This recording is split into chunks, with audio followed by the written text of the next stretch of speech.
Hello, I'm Jason Smith from sunny California, here in beautiful Beijing, your American friend in China. I want to talk to you about how rules are changing in COVID. There are 10 new rules, according to Xinhua News Agency, from the State Council Joint Prevention and Control Mechanism team on how to deal with COVID-19 prevention and control measures. Before we get started, I want to talk about myself. I'm an American living in China. I'm a guest in their house. For me, whatever laws they make regarding prevention and control mechanisms, it's fine with me. For me, I live here in China, and I am not a virologist, so I want to follow the rules that are laid out for me. It's just if you went to someone's house for a party, you wouldn't start moving the furniture around because you think it belongs that way, and people might kick you out of their home. So I live here in China. Whatever the rules are, I'm going to follow those rules. Maybe even follow them a little bit more than the average person. So let's go through these new 10 rules that came out yesterday, December 7th, here in China. The first is to scientifically and accurately identify risk areas, according to buildings, units, floors, households, demarcated risk areas, and shall not be arbitrarily expanded to areas such as residential areas, communities, and towns. So basically, they need to be more surgical about the way in which closures happen. So say there's this one family, maybe just that family will be isolated in their home until 5 days after they have a negative COVID test. So they won't be shutting down entire communities as much as before. Number 2, the second is to further optimize nucleic acid detection. I read through this, and basically it means that people will be free to move freely, according to the government regulations, but independent institutions like grocery stores or government health centers can make their own rules and say, yes, you still need to show a green code, which is the code on your phone. So people will be able to move between cities, and this was actually already discussed on CGTN a few days ago. The third is to optimize the adjustment of isolation methods. And it mentions at the end, the first 5 days after the removal of nucleic acid test negative isolation. So what it really means is you won't be arbitrarily locked down for weeks on end if there are no cases. After 5 days of a negative acid detection, meaning you haven't shown that you have had COVID for 5 days, you are free to go. So if they lock down a floor or a building or an apartment, they will unlock it as soon as there are no cases after 5 days. The fourth is to implement quick closure and quick solution of high-risk areas.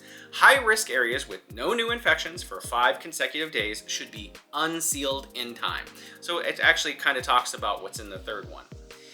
The fifth is to ensure the basic needs of the masses to purchase drugs. So you should be able to, all pharmacies should operate normally. 6, accelerate the vaccination of the elderly with COVID-19 viruses.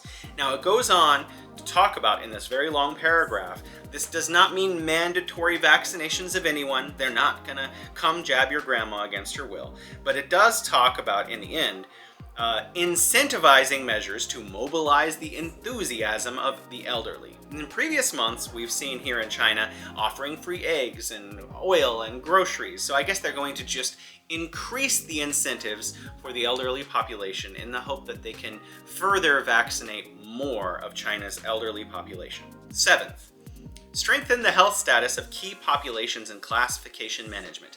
Having read through this, what it really means is they're going to allow doctors to make decisions for their patients. So it says family doctors as gatekeepers of health. So doctors are going to be free to make decisions about their patient's health because different patients have different health risks.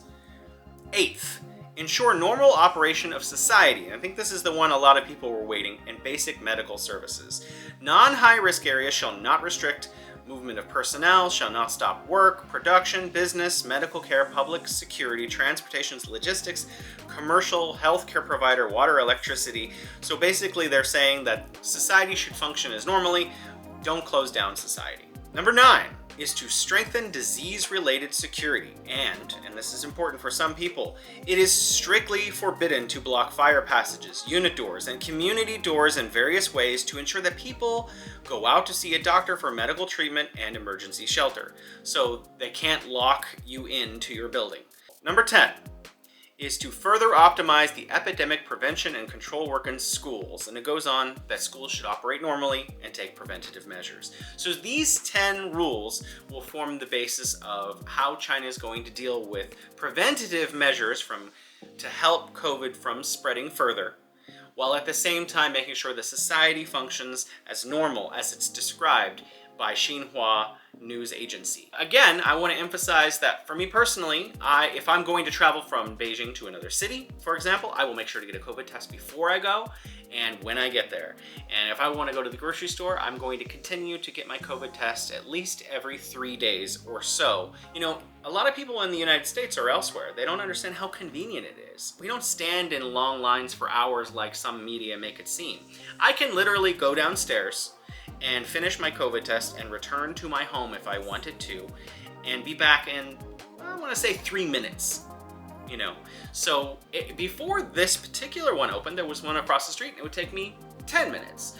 So really it's not that inconvenient every few days to go get a COVID test. And even though it's not going to be required of me moving forward as much as often, I'm still, especially as a foreigner, going to continue to do so to ensure that I'm doing my part to not be a vector for COVID's transmission in society. All right, we'll see you next time. Bye-bye.